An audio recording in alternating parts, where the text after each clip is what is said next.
Pawmi, Pawmo, Pawmot. What a waste of space Pokémon. Don't get me wrong, I do love them. This fan art from PK Ben of me as a Pawmi is one of my favorites. We share the hair. Plus, you know, it's adorable. I just don't think this Pokémon needs to evolve twice. It doesn't need 3. 2 is arguably pushing it a little bit. It's like the modern equivalent of the Poliwhirl line. Like, what happens? It absorbs its tail and lips, and then it works out a little bit. That is such a minor difference. Why? And now these 3. Oh, it stands up, and then it just stands up some more. It is the epitome of it just gets bigger. The hair, it's just bigger. The limbs, they're just bigger. The face, it's just bigger. This is the kind of thing I expect from low-budget Pokémon wannabe games. You know, the kind that you can download for free on mobile. Their creature designs are always just standard animal with elemental power slapped on without a thought. And now it's bigger! And now it's even bigger! Whoa! Lame! But despite this lamitude, we're going over the design, lore, and origins of every Pikachu-like Pokémon. So, what are they? Why are they? Where are they? No, really, where are they? They were here a second ago. Hello? I swear, if Pawmi fell into some circus-themed virtual world, I'ma be so mad. I told Maxwell to close that door. These are the origins of the Pawmi line. So let's talk names first. All 3 begin their names with paw. You know why they call me Pawmot? 'Cause I've got these paws! All 3 have Pikachu cheek pads, but they also seem to have those pads on their paws too, which is where they deliver their zaps while fighting. The later 2 are electric fighting type after all, which seems odd until you look into it a little bit. But hang on, stick with the names. Pawmi could pull from Mini, or Nezumi, which is Japanese for mouse. Most Pikachu clones use Japanese primarily and stick with their Japanese names when being localized. And by most, I mean all of them until now. So that, along with the evolutions, I guess they're just trend breakers. Pawmo and Pawmot likely are just adding Marmot in there, since that's primarily what they are. Maybe there's Dynamo in there, which are electric generators, but I'm fine with just Paw Marmot. Oh, and don't let their Japanese names confuse you. Pawmi is Pawmo, Pawmo is Pawmot, and Pawmot is Parmot. Gonna add some cheese topping to your pasta. So what's their deal? What makes them special? Well, that's easy to figure out. Simply look at Pawmot's signature move. Its almost signature move that only Robska can also learn. Huh. Revival Blessing has Pawmot revive a fainted Pokémon in your party to have health.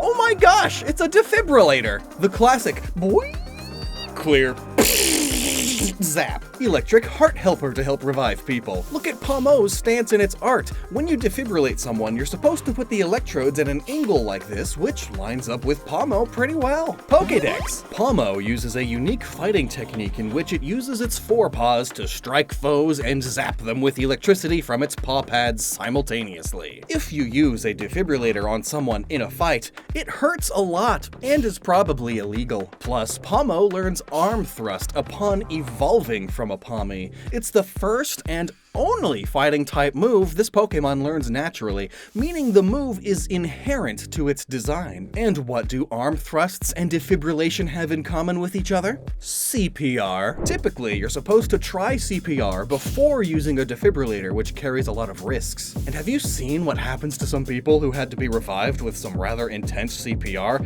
Yeah, they get very intense bruises on their chest and even broken ribs. Not unlike someone who got in a big fight. But hey, here's your consolation prize, the Char's Chargeek 170 from today's sponsor. It is the coolest looking power bank with an unparalleled charging experience. Just look at it! Clear, triangular, a prism of power inspired by the dark side of the moon. Who knew a battery pack could be so stylish? It has a smart display that tells you exactly what it's doing, how charged it is, how fast it's charging your devices, and how long it will take to charge them. It has a 24,000 mAh capacity, which is just below below the limit to be airline safe. And so it can fast charge up to 3 devices all day, phones, laptops, and game consoles all at once. It's IP4 water resistant too, and with one simple tweak, now it's in low current mode, man. So it's optimized to charge low current devices like earbuds and smartwatches. Charging itself is super quick also, 0 to 50% in only 20 minutes.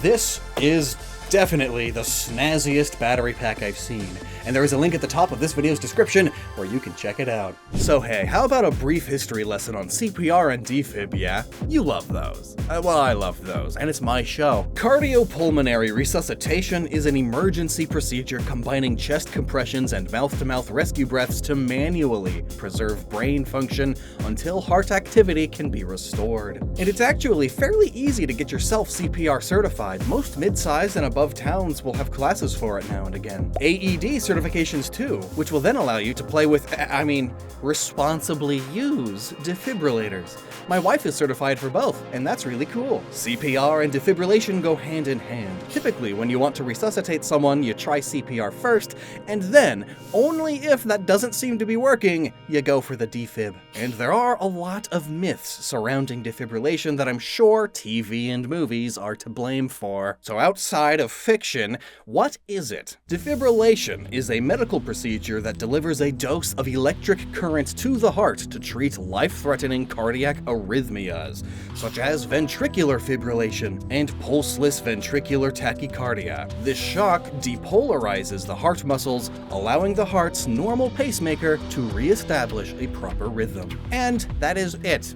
It does not restart a heart that has completely stopped. Egad, the number of times medical shows have had a patient flatline and then they grab the defibrillator. Flatlines are specifically what they are said to not be able to fix. Defibrillators would do a better job fixing the doctor's marriage than at fixing a flatlined heart. Ugh, the drama in these shows. But you know what can restart a flatlined heart?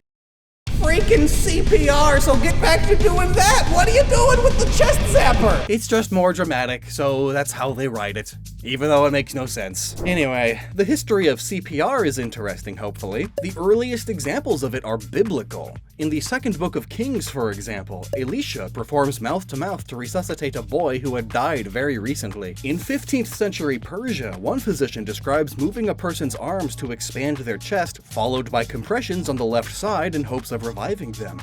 Then, in the 1700s, a Scottish surgeon performed the first modern documented account of successful CPR, rescuing a coal miner after being dead for 30 minutes. The practice would spread from Scotland to England, to the Dutch Republic, and to Germany, where over the next few centuries it would take many experimental forms. Until finally, 1960. After 50 long years of work on it, New York American doctor and engineer W.B. Couwenhoven, who studied engineering in Germany and became the dean of Johns Hopkins University in Baltimore, became the father of CPR and defibrillation. Quite the legacy. This dude has saved so many lives. But you'll notice, absolutely none of that history involves Spain or Portugal whatsoever, which is important because that's where Scarlet and Violet take place, and every Pokemon in the decks has something to do with it. Sometimes more, sometimes less, and I guess the less here could just be because it relates to a connection between Europe and America. The American dude who studied in Germany and then came back and all that, and you can thank Spain and Portugal for the America's connection to Europe.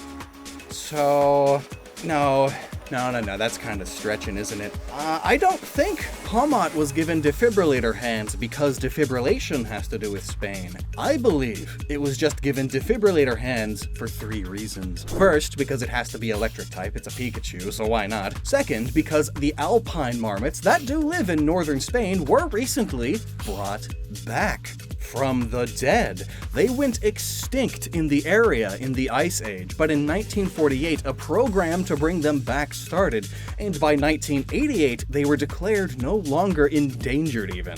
They were revived, brought back, like they were defibrillated. And the third reason is the biggest. Have you seen marmots fighting?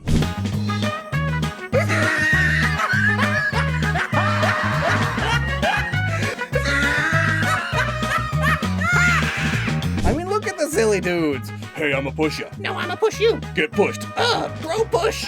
Push. Rah! Like, what are they trying to do with that? And don't let their appearances fool you. They look soft and cuddly, but under all that fur and fat for hibernating, they are just sacks of pure muscle. And their fights are typically pushing matches, almost like sumo wrestling, and what the heck? Why do they do that? Apparently, this is a display. They are trying to intimidate the other one, but they often do it at the same time, which...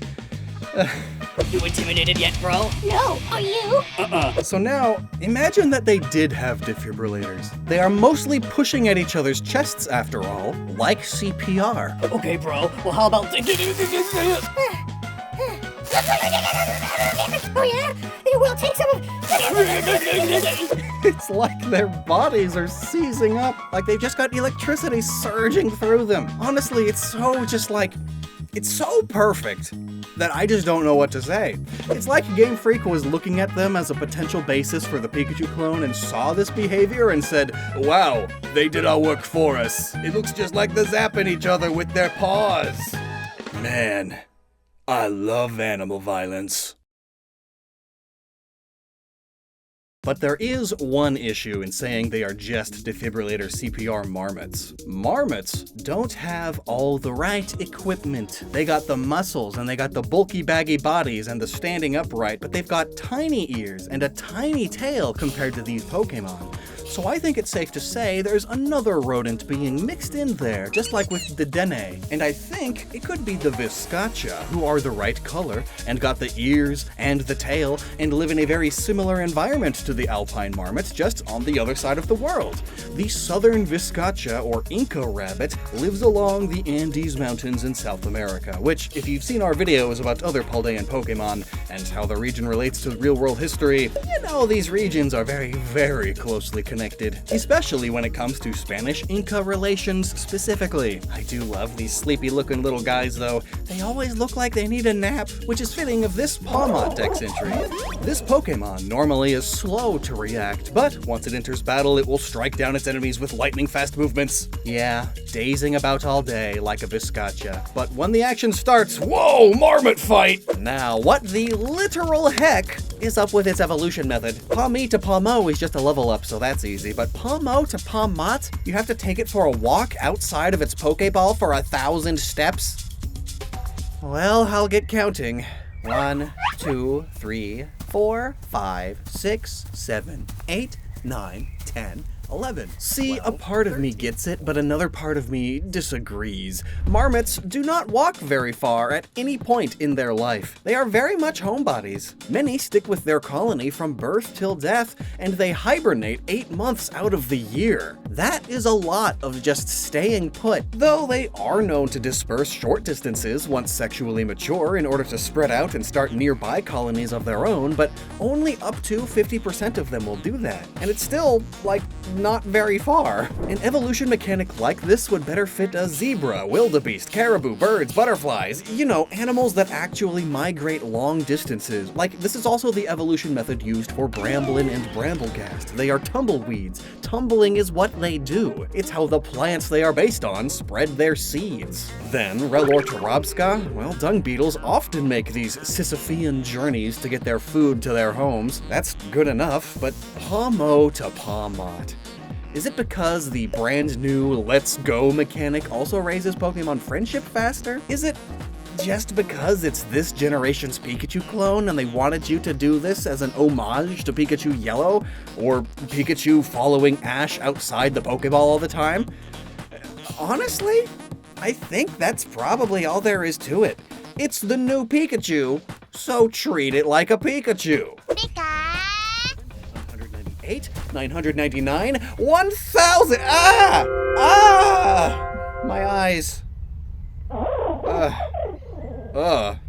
My eyes.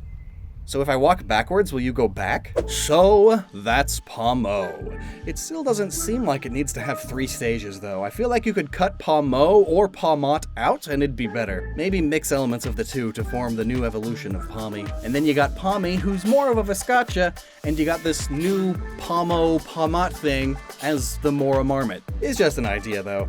But what other Pokemon do you think have no reason to evolve the way that they do?